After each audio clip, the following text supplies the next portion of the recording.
Bonsoir à tous, je suis ravie de vous retrouver. Voici nos principaux titres. Haïti en alerte rouge.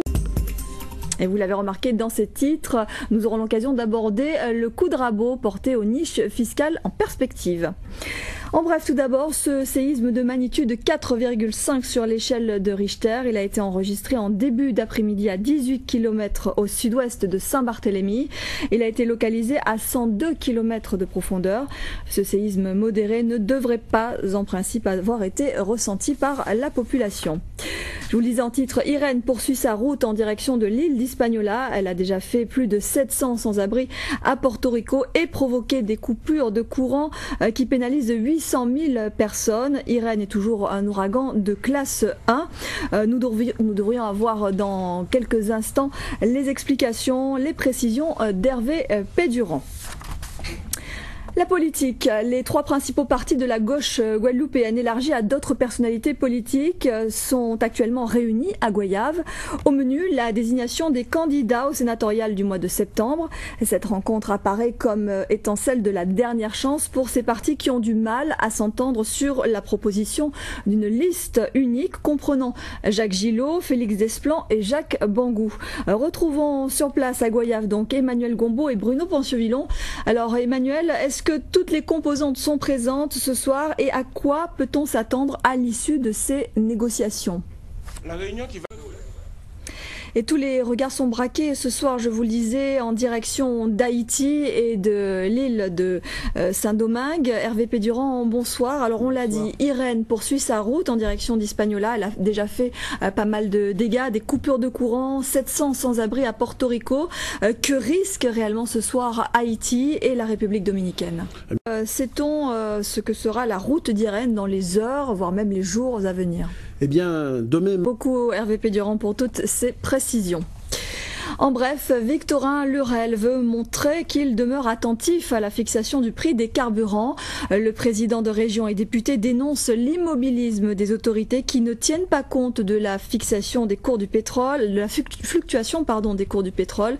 Il rappelle la chute du baril depuis avril et déplore qu'une baisse ne soit pas répercutée à la pompe. Les niches fiscales à nouveau menacées. Le gouvernement espère réduire les dépenses publiques. Mercredi, il dévoilera les pistes envisagées. Parmi les mesures qui permettraient de diminuer les déficits, il y a donc ce nouveau coup de rabot sur les niches fiscales. L'outre-mer et la loi Sellier sont dans le viseur.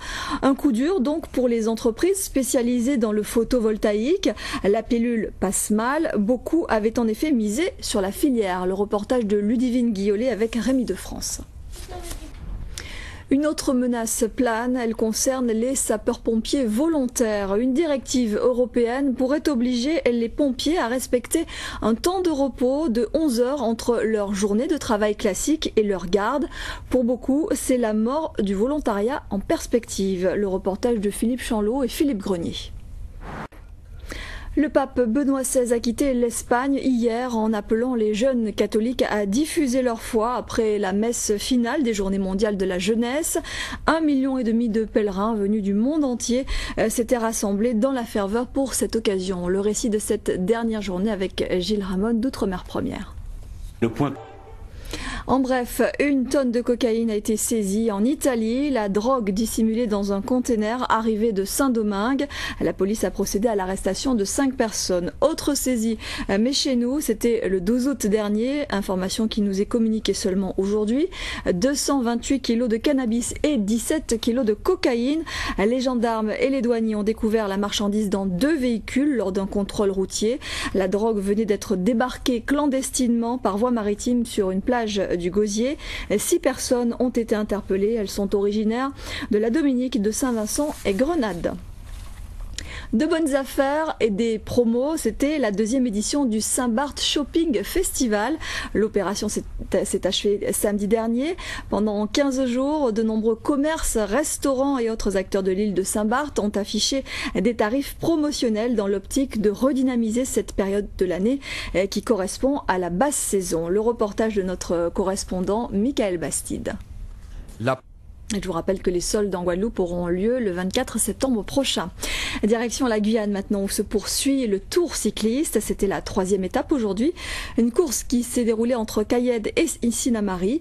Le maillot jaune reste sur les épaules du Guadeloupéen Johan Ruffin.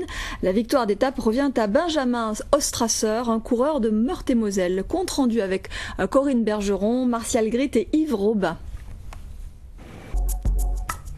Voilà, c'est la fin de cette édition. Merci de nous avoir suivis. La suite de vos programmes, 20h05, The Guard Police Maritime, 2 épisodes, suivi de la rediffusion d'En attendant l'info avec un document ce soir sur les pompiers volontaires. Et puis à 22h35, le magazine du Tour de Guyane. Notez la diffusion d'une édition spéciale consacrée à l'affaire Dominique Strauss-Kahn, prévue en direct demain à 11h15, demain mardi, sur nos antennes.